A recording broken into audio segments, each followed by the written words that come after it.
हम सत्यनारायण व्रत की भक्तों कथा सुनाते हैं, पावन कथा सुनाते हैं। एक व्रत से दोनों लोग सुधर ही जाते हैं, हम कथा सुनाते हैं। हम सत्यनारायण व्रत की भक्तों कथा सुनाते हैं, पावन कथा सुनाते हैं। एक व्रत से दोनों लोग सुधर ही जाते हैं, हम कथा सुनाते हैं। श्री विष्णु जी का कथन है, ये व्रत बड़ा पावन है। श्री विष्णु जी का कथन है, ये व्रत बड़ा पावन है। प्रिय भक्तजनों, आज हम आपको श्री सत्यनारायण व्रत की पावन कथा सुनाएंगे। प्रिय भक्तों, श्री सत्यनारायण भगवान विष्णु जी का ही दूजा रूप है। कहते हैं विधि पूर्वक श्री सत्यनारायण व्रत करने से इस लोक में सुख समृद्धि एवं अंत में मोक्ष की प्राप्ति होती है। इस व्रत के करने से मानव के समस्त पापों का नाश होता है एवं जीवन में किसी प्रकार की कठिनाई नहीं आती। तो आइए भक्तों, सुनते हैं श्री सत्यनारायण व्रत की ये परम कल्याणकारी पावन कथा।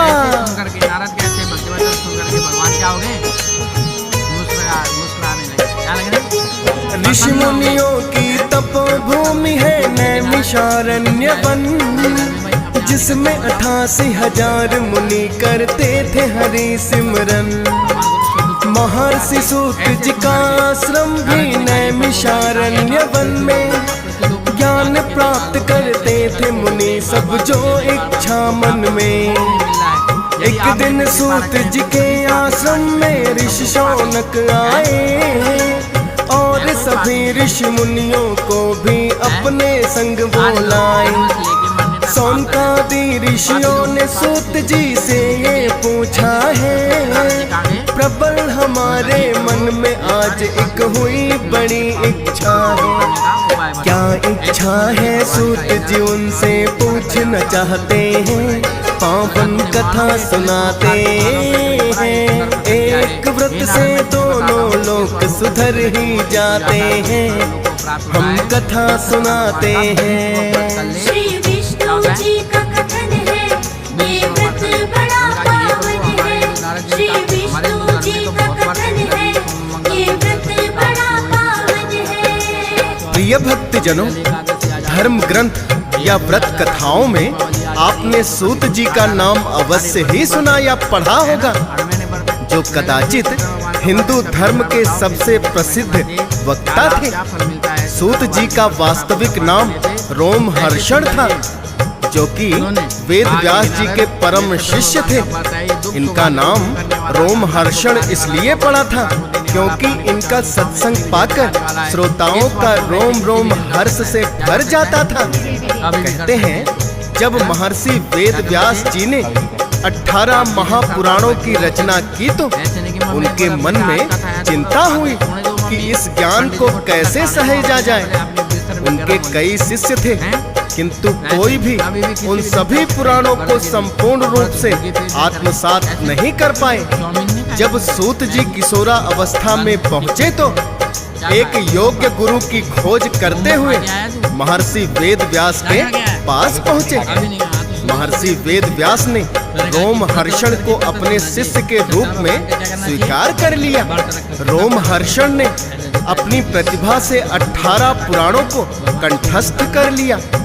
यह देखकर वेद व्यास जी बड़े प्रसन्न हुए और उन्होंने रोमहर्षण को अथाह ज्ञान का प्रसार करने को कहा।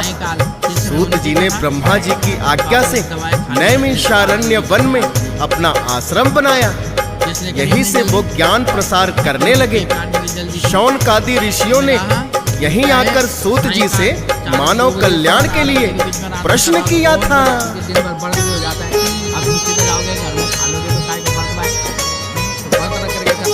लगे पूछने सूत जी इच्छा अपनी आप बताए।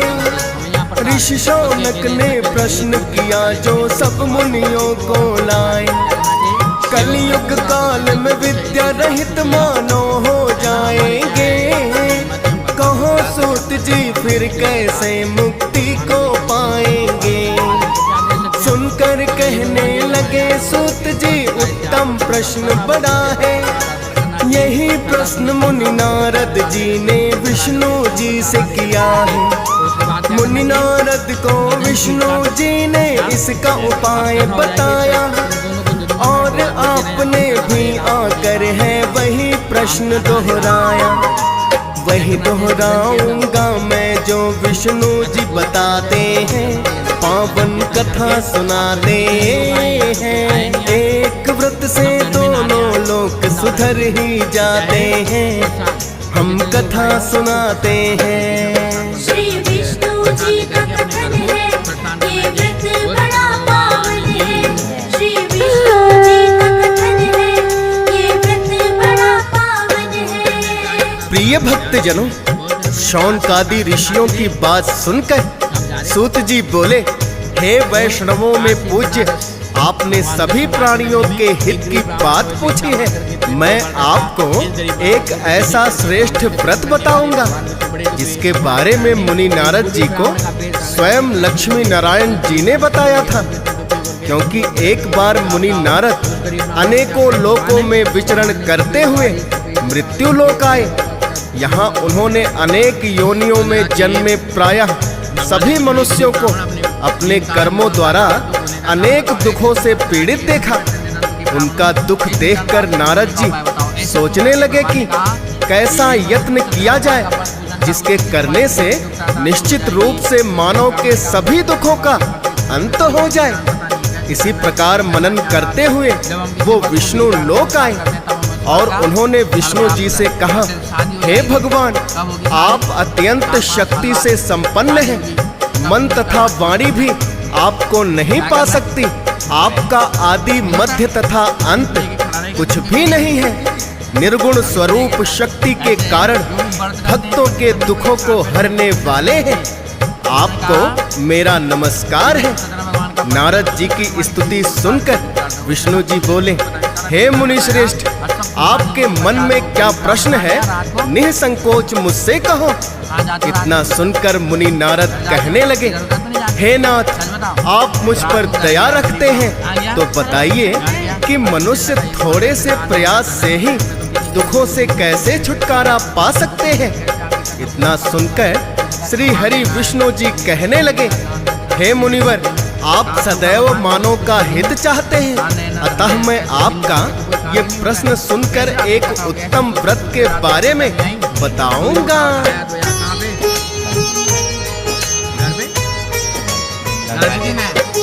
मुनि नारद से विष्णु जी ने फिर तो ये कहा है, सत्यनारायण व्रत ही मुनिवर एकमात्र ऐसा है जिसे करने से मिले मानव को सारी सुख सुविधाएं। अंत समय में मोक्ष की प्राप्ति भी उनको हो जाए। मुनि नारद ने विष्णु जी से फिर ये पूछा है, मुझे बताए विष्णु जी किस किस ने व्रत किया है और व्रत करने से फल क्या उनको प्राप्त हुआ। प्रबल हो रही मन में मेरे जानने की इच्छा। मुनि नारद को फिर विष्णु जी ये बतलाते हैं, पावन कथा सुनाते हैं। एक व्रत से दोनों लोग सुधर ही जाते हैं, हम कथा सुनाते हैं। श्री विष्णु जी का कथन है, ये व्रत बड़ा पावन है। श्री विष्णु जी का कथन है, ये व्रत बड़ा पावन है। प्रिय भक्तजनों, सूत जी ने शौनकादि ऋषियों को बताया कि यही प्रश्न मुनि नारद ने श्री हरि विष्णु जी से पूछा था। तब श्री हरि विष्णु जी ने मुनि नारद से कहा कि श्री सत्यनारायण व्रत ही एकमात्र ऐसा है जिसके करने से मानव को जीवन में सुख समृद्धि एवं अंत समय में मोक्ष की प्राप्ति होती है। इतना सुनकर मुनि नारद कहने लगे, कि हे दीनदयाल, आप कृपया मुझे ये बताएं कि श्री सत्यनारायण व्रत करने का क्या विधान है। यह व्रत किस किसने किया और उसे किस प्रकार दुखों से मुक्ति मिली। मेरी जिज्ञासा है कि आप इस व्रत का महात्म्य बताएं। सूत जी बोले, हे मुनियों, आज मैं आप सबके समक्ष श्री हरि विष्णु जी के उन्हीं वचनों को दोहराऊंगा जिन्हें श्री हरि ने मुनि नारद को कहा था।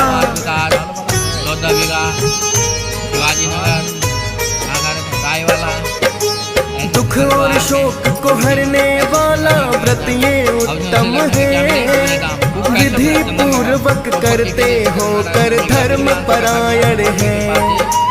बंधुओं सहित जो सत्य नारायण पूजा की जाए, तो फिर व्रत फल भी समझो के दुगना हो जाए।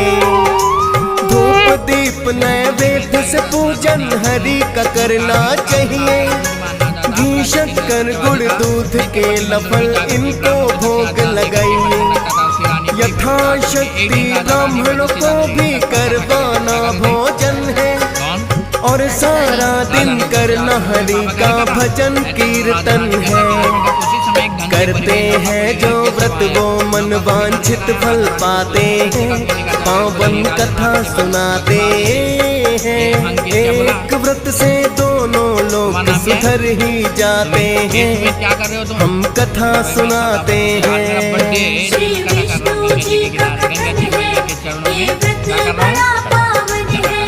श्री विष्णु जी का कथन है, ये व्रत बड़ा पावन है। प्रिय भक्तजनों, सूत जी ने शौनकादि ऋषियों को बताया कि श्री विष्णु जी ने स्वयं नारद जी को कहा था कि मानव को भक्ति व श्रद्धा के साथ शाम को श्री सत्यनारायण की पूजा धर्म परायण होकर बंधु बांधवों के साथ करनी चाहिए।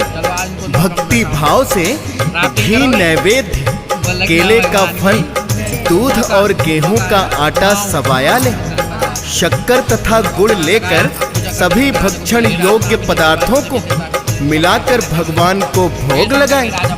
बंधु बांधवों को भी भोजन कराएं। उसके बाद स्वयं भोजन करें। भजन कीर्तन के साथ ही भगवान की भक्ति में लीन हो जाएं। इस तरह से सत्यनारायण भगवान का व्रत करें। यह व्रत करने से मनुष्य की सारी इच्छाएं निश्चित रूप से पूरी होती हैं। इस कली काल में मृत्यु लोक में मोक्ष का यही सरल उपाय है। इसके पश्चात सूत जी बोले, हे ऋषियों, जिसने पहले समय में व्रत किया था उसका इतिहास मैं कहता हूँ, जो ध्यान पूर्वक सुनो।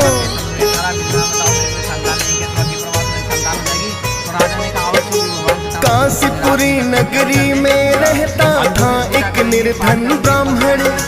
निर्धन होकर भी वो तो था बड़ा ही धर्म परायण।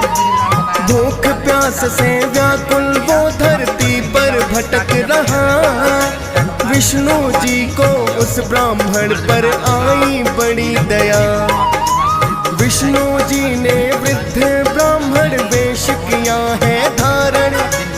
आकर पूछा उस ब्राह्मण से भटकने का क्या कारण।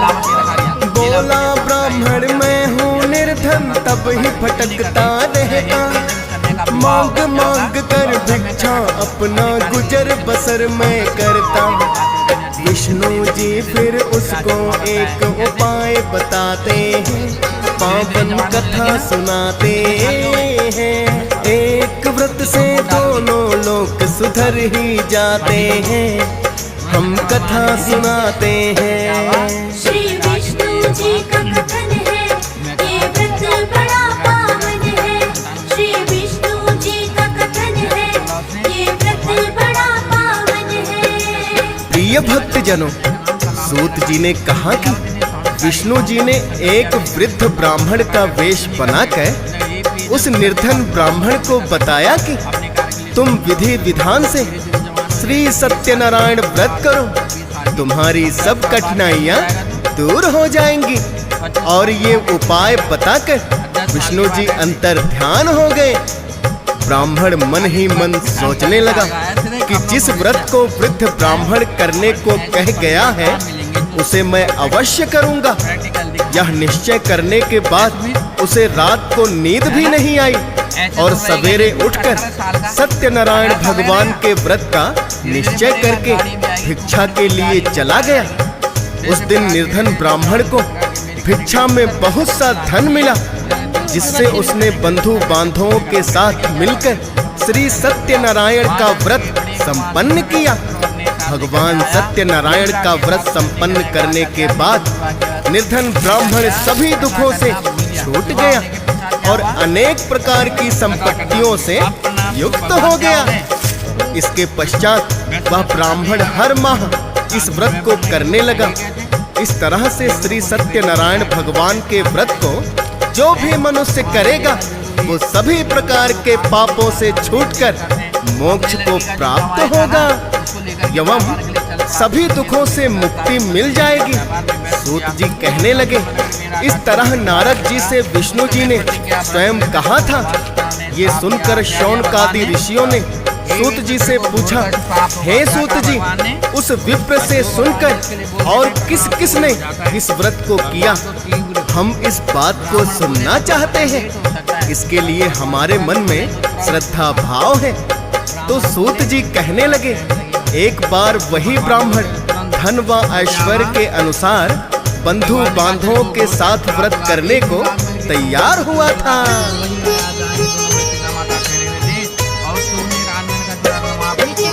बंधु बांधवों सहित जो उस ब्राह्मण ने व्रत किया है, एक लकड़हारे ने आकर उससे पूछ लिया है, विप्रदेव ये मुझे बताए आज है क्या अनुष्ठान। ब्राह्मण ने लकड़हारे को सब कुछ किया है बता। बोला लकड़हारा, व्रत से क्या फल मिलता है। ब्राह्मण बोले, इससे दूर सब होती चिंता है। व्रत करने से पहले मैं भी बड़ा ही था निर्धन, सत्यनारायण व्रत से ही मैं आज हुआ संपन्न। मनोकामना पूर्ति का ये व्रत बताते हैं, पावन कथा सुनाते हैं। एक व्रत से दोनों लोग सुधर ही जाते हैं, हम कथा सुनाते हैं। श्री विष्णु जी का कथन है, ये व्रत बड़ा पावन है। श्री विष्णु जी का कथन है, ये व्रत बड़ा पावन है। प्रिय भक्तजनों, सूत जी ने कहा कि उस लकड़हारे ने जब पूछा तो ब्राह्मण ने उस लकड़हारे को इस व्रत की महिमा बताई। ब्राह्मण के मुख से सत्यनारायण व्रत का महत्व जानकर लकड़हारा बड़ा ही प्रसन्न हुआ। चरणामृत और प्रसाद ग्रहण करके लकड़हारे ने अपने मन में संकल्प लिया कि आज से लकड़ी बेचकर जो भी धन मिलेगा उसी से श्री सत्यनारायण व्रत का पालन करूंगा। मन में इसी विचार को लेकर जब वो लकड़हारा लकड़ियां बेचने के लिए नगर के उस क्षेत्र में गया जहां बहुत धनी लोग रहते थे, उस दिन उस लकड़हारे को अपनी लकड़ियों के 4 गुना दाम अधिक मिले।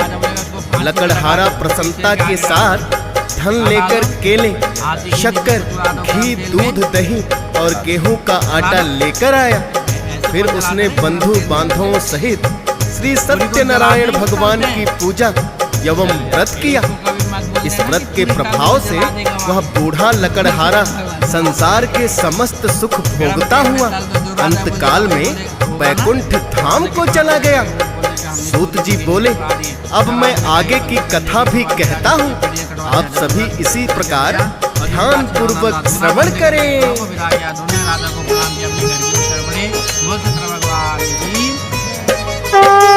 उल्का मुख नामक एक राजा बड़ा ही था बुद्धिमान, सत्य वक्ता और जितेंद्रिय निर्धनों को दे दान।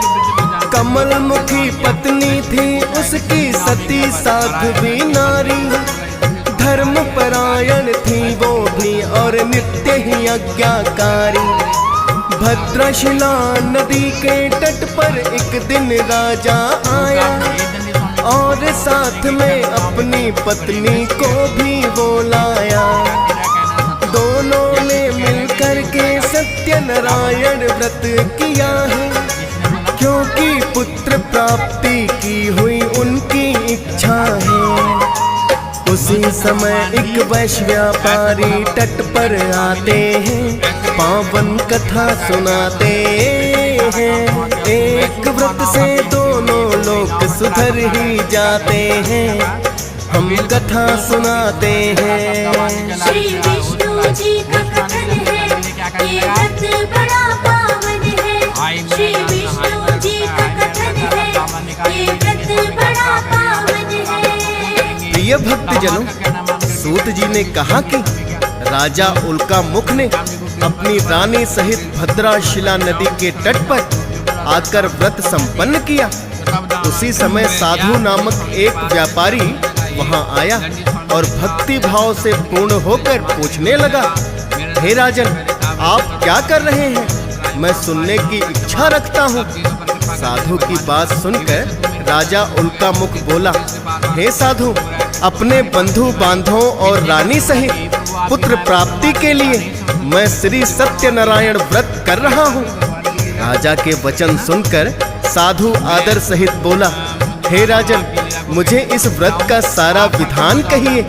आपके कथना अनुसार मैं इस व्रत को करूँगा।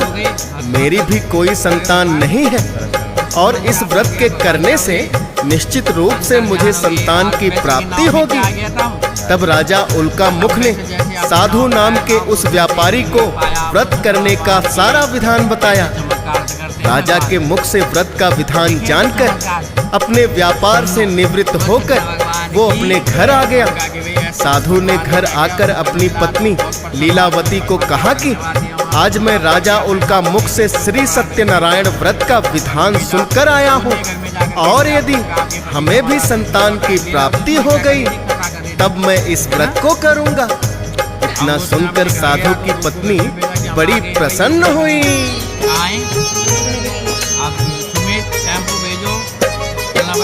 प्रसन्न हुई है बड़ी ही सुनकर पत्नी लीलावती।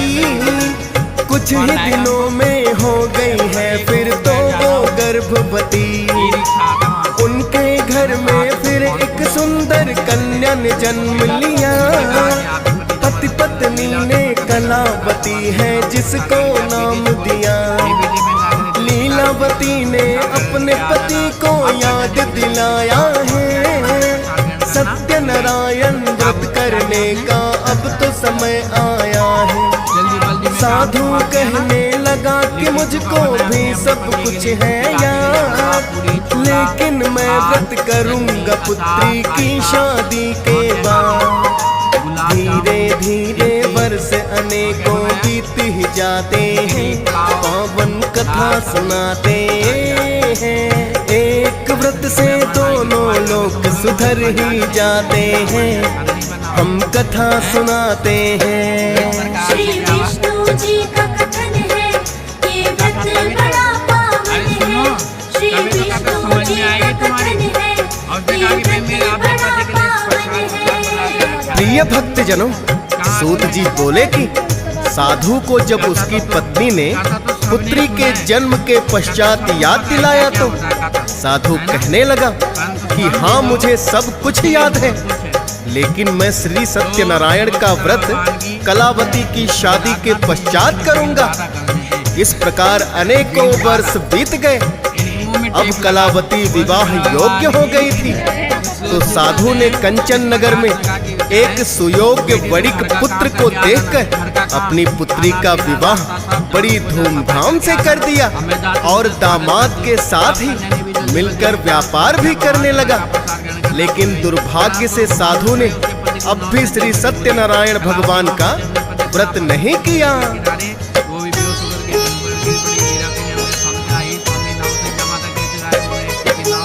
वो दामाद सहित व्यापार में इतना व्यस्त हुआ, सत्यनारायण व्रत करना है याद ही नहीं रहा। दोनों ने मिलकर के इतना बढ़ा लिया व्यापार, धन संपदा की होने लगी जिससे घर में भरमार। ससुर जवाई जब व्यापार को किसी नगर में जाते, अपने धन को वो तो वहाँ से दुगना करके लाते। भूल गया है साधु मैंने क्या निश्चय किया था, उनका मुख राजा के सामने उसने वचन लिया था। सत्यनारायण जिस कारण क्रोधित हो जाते हैं, पावन कथा सुनाते हैं। एक व्रत से दोनों लोग सुधर ही जाते हैं, हम कथा सुनाते हैं। श्री विष्णु जी का कथन है, ये व्रत बड़ा पावन है।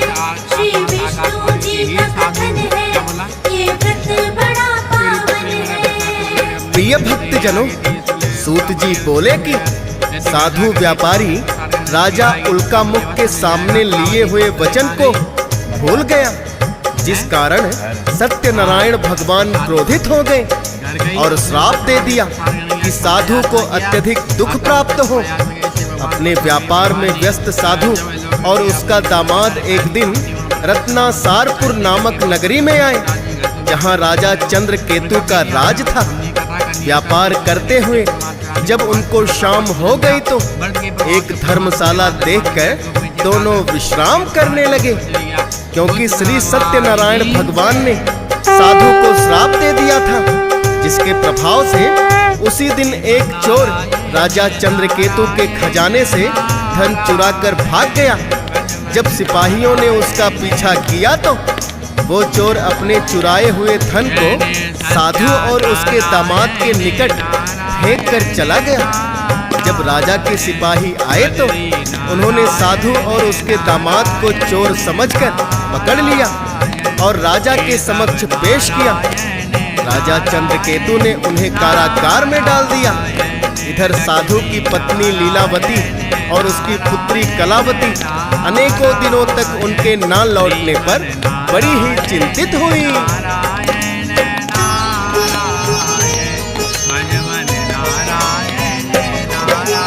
पति और दामाद लौट कर जब नहीं आए हैं, लीलावती को उन दोनों की चिंता सताए हैं। और फिर एक दिन उनके घर में चोरी हो गई है। धन संपदा थी जितनी घर में वो भी नहीं रही है। खाने पीने के भी उनको लाले पड़ गए हैं। पति और दामाद भी जाने कहाँ चले गए हैं। कलावती और लीलावती दोनों ही सोच रही थी, इस दुख से उद्धार की जाने कैसे हो युक्ति। अकस्मात कैसे दुख के दिन ये आ जाते हैं, पावन कथा सुनाते हैं। एक व्रत से दोनों लोग सुधर ही जाते हैं, हम कथा सुनाते हैं। श्री विष्णु जी का कथन है, ये व्रत बड़ा पावन है। श्री विष्णु जी का कथन है, ये व्रत बड़ा पावन है। प्रिय भक्तजनों, सूत जी कहने लगे कि इधर साधु और उसका दामाद राजा चंद्रकेतु की कारागार में बंद हो गए और उसके घर से भी चोर सारा धन चुरा कर ले गए। शारीरिक और मानसिक पीड़ा से युक्त लीलावती और कलावती को कोई उपाय नहीं सूझ रहा था। एक दिन भूख प्यास से व्याकुल कलावती उसी ब्राह्मण के घर आई जिसने श्री सत्यनारायण व्रत करने शुरू किए थे। वहां उसने श्री सत्यनारायण का व्रत होते देखा, फिर कथा भी सुनी और प्रसाद ग्रहण कर रात को घर वापस आई। माता ने कलावती से पूछा, हे पुत्री, तुम कहाँ थी और तेरे मन में क्या है?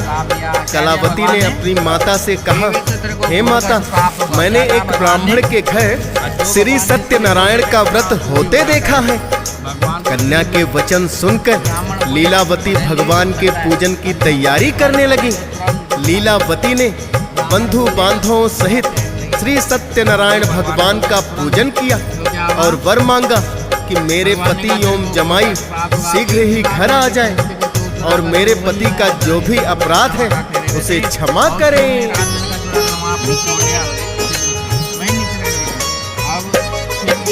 श्री सत्यनारायण जिससे है संतुष्ट हुए, चंद्र केतु राजा को सपने में दर्शन है दिए और राजा को उन्होंने ये आदेश भी दिया है, मुक्त करो जिस कारागार में तुमने बंद किया है, क्योंकि इन्होंने तुम्हारे धन को नहीं चुराया है, दूसरा ही कोई चोर था जो धन फेंक के आया है। इतना कह करके वो तो हो गए हैं अंतर ध्यान, राजा ने भी उनका ये आदेश लिया है माँ। प्रातः काल दोनों को सभा में वो बुलवाते हैं, पावन कथा सुनाते हैं, एक व्रत से दोनों लोग सुधर ही जाते हैं, हम कथा सुनाते हैं। श्री विष्णु जी का कथन है, ये व्रत बड़ा पावन है। श्री विष्णु जी का कथन है, ये व्रत बड़ा पावन है। प्रिय भक्तजनों, सूत जी बोले कि श्री सत्यनारायण भगवान ने राजा चंद्रकेतु को दर्शन देकर सच्चाई से अवगत कराया। प्रातः काल दोनों को सभा में बुलवाकर राजा ने मधुर वाणी में कहा कि हे महानुभाव, भाग्यवश तुम्हें ऐसा कठिन दुख प्राप्त हुआ, किंतु अब तुम्हें कोई भय नहीं। ऐसा कहकर उन दोनों को राजा ने नए वस्त्र और आभूषण भी पहनाए और जितना धन उनका लिया था उससे 2 गुना धन वापस कर दिया। अब दोनों अपना धन लेकर घर की ओर नाव में सवार होकर चल दिए। सूत जी कहने लगे कि सत्यनारायण भगवान ने साधु की परीक्षा लेने के लिए एक डंडी का रूप धारण किया और साधु से पूछने लगे, तुम्हारी नाव में क्या है? तो साधु हंसकर कहने लगा, आप क्यों पूछते हो? क्या धन लेने की इच्छा है? मेरी नाव में तो पत्ते और बेल भरे हुए हैं। साधु के कठोर वचन सुनकर डंडी कहने लगे, तुम्हारा वचन सत्य हो। इतना कहकर डंडी रूपधारी श्री सत्यनारायण भगवान कुछ दूर जाकर समुद्र के किनारे बैठ गए।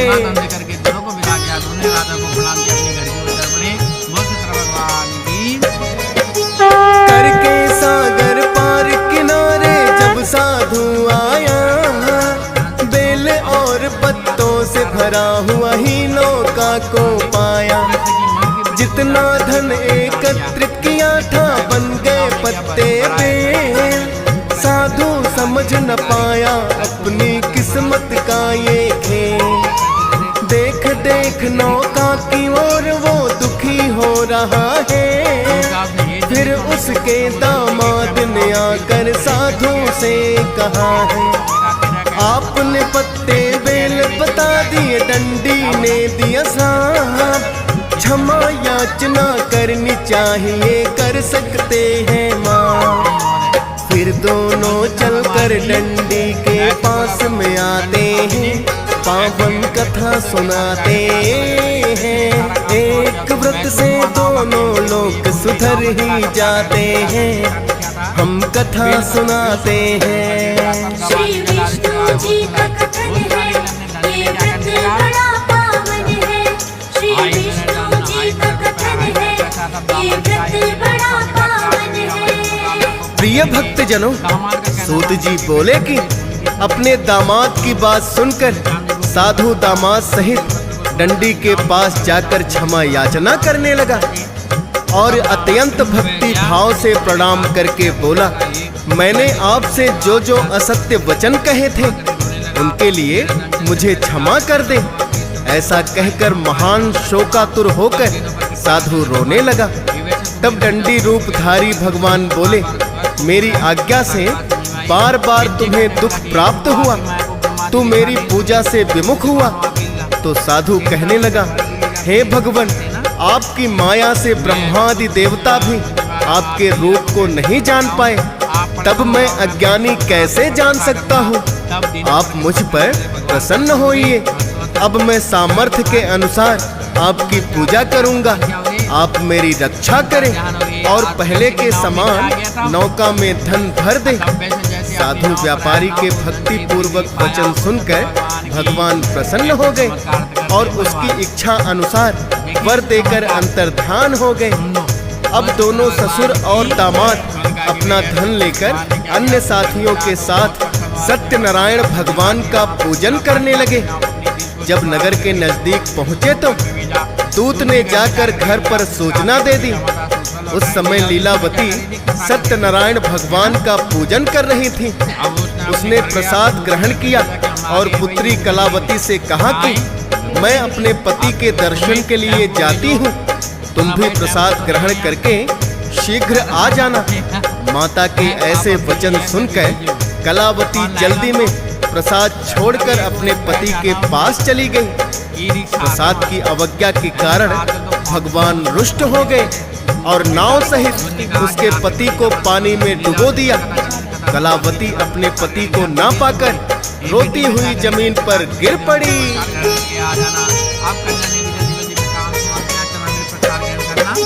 नाव सहित दामाद डूब गया साधु का सागर में।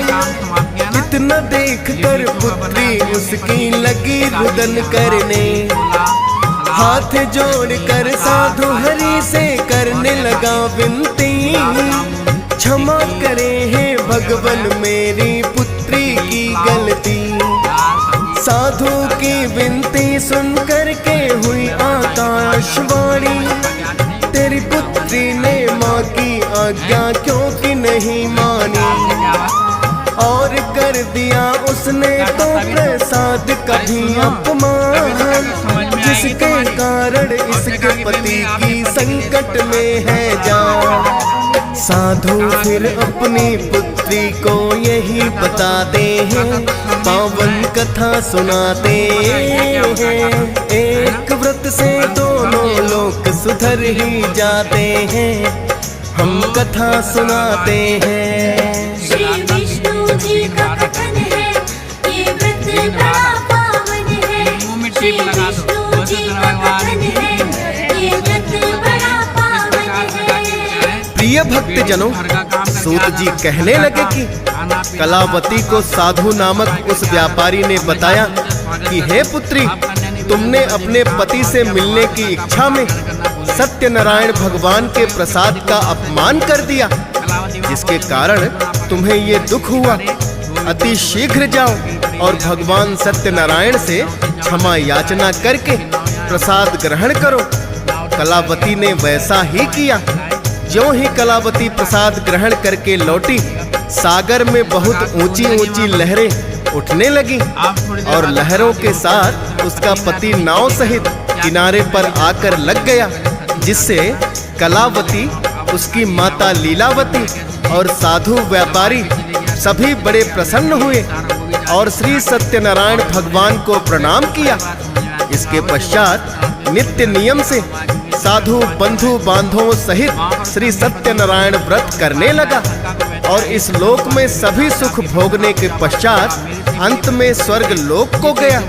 सूत जी कहने लगे कि ऐसा कल्याणकारी है श्री सत्यनारायण व्रत। अब मैं तुम्हें श्री सत्यनारायण भगवान के चमत्कार की एक और कथा सुनाता हूँ, इसे भी ध्यान पूर्वक श्रवण करो।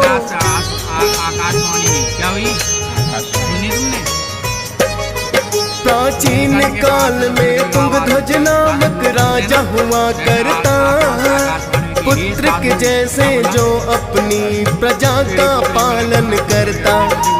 एक बार वो शिकार खेलने वन में चला गया, देखा कुछ ग्वालों को पूजा करते हुए वहाँ।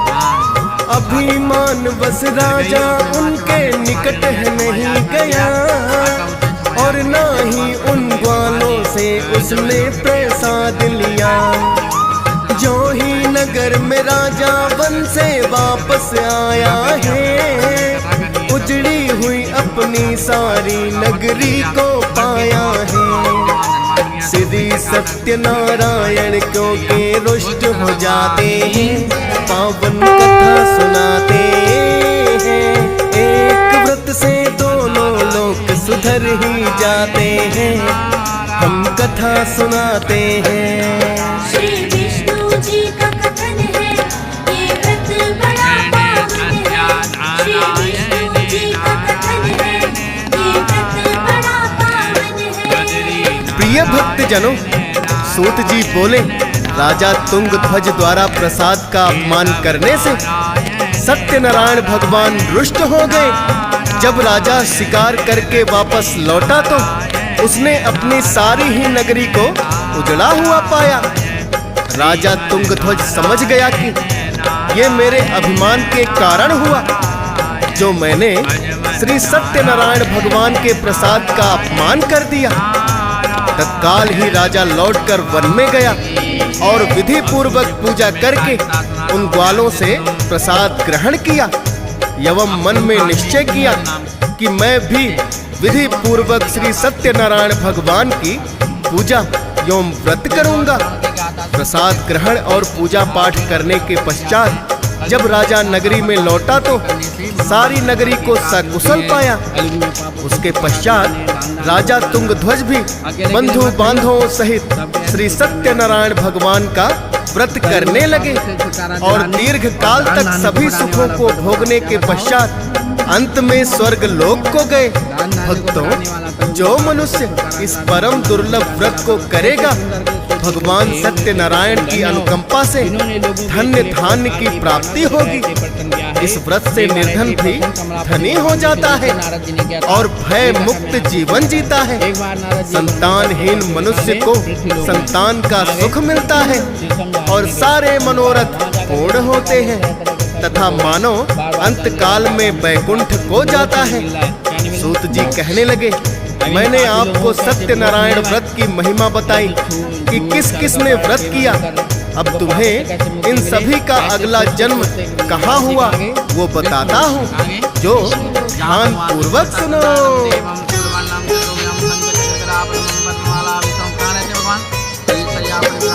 वृद्ध शतानंद ब्राह्मण जिसने पहले व्रत किया, अगले जन्म में सुदामा रूप में उसने जन्म लिया। श्री कृष्ण का यार बना और मोक्ष की हुई प्राप्ति। श्री सत्यनारायण व्रत में ऐसी अद्भुत शक्ति। निषाद राज वो लक्कड़हारा बना है अगले जन्म में। राम लखन सीता को लाया सरयों पार जो करने। तुंगध्वज नामक राजा ने दशरथ का जन्म पाया। मोर ध्वज बन करके साधु बनिया भी आया। अंत समय में ये सारे ही मोक्ष को पाते हैं, पावन कथा सुनाते हैं। एक व्रत से दोनों लोग सुधर ही जाते हैं, हम कथा सुनाते हैं। श्री विष्णु जी का कथन है, ये व्रत बड़ा पावन है। श्री विष्णु जी का कथन है, ये व्रत बड़ा पावन है। प्रिय भक्त जनों, इस प्रकार सूत जी कहने लगे कि ब्राह्मण ने सुदामा का जन्म पाया और जो लकड़हारा था वो निषाद राज बना। राजा तुंगध्वज दशरथ बने और साधु नाम का व्यापारी अपने अगले जन्म में राजा मोरध्वज बना, जिन्होंने विष्णु जी के परीक्षा लेने पर स्वयं अपने पुत्र का शीश आरे से चीर दिया था। इस प्रकार श्री सत्यनारायण व्रत करने वाले सभी अंत में मोक्ष को प्राप्त हुए। प्रिय भक्तों, यही कथा विष्णु जी ने स्वयं मुनि नारद को सुनाई थी और उसके पश्चात सूत जी ने नैमिषारण्य वन में शौनकादि 88,000 ऋषि मुनियों को सुनाई। जिसे हमने आज वर्णन किया। आशा है आप श्री सत्यनारायण व्रत का महत्व जान गए होंगे।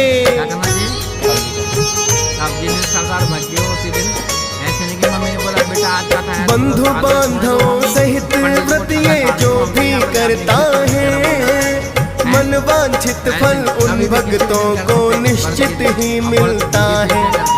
व्रत ये करना चाहिए भक्तों होकर धर्म परायण, कृपा करेंगे सब भक्तों पर श्री सत्यनारायण। विष्णु जी ही सत्यनारायण सृष्टि पालन करता, हंस राज रलहन भी व्रत ये श्रद्धा भाव से करता। दियस पालन सत्यनारायण कथा का कर दिया वर्णन, फौज सुरेश शब्दों में पिरोए करके शारदे सिमरन। श्रद्धा भाव से जो सुनते हरि कृपा को पाते हैं, पावन कथा सुनाते हैं। एक व्रत से दोनों लोक सुधर ही जाते हैं, हम कथा सुनाते हैं। श्री विष्णु जी का कथन है, ये व्रत बड़ा पावन है।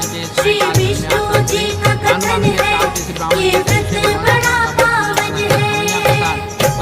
हम सत्यनारायण व्रत की भक्तों कथा सुनाते हैं, पावन कथा सुनाते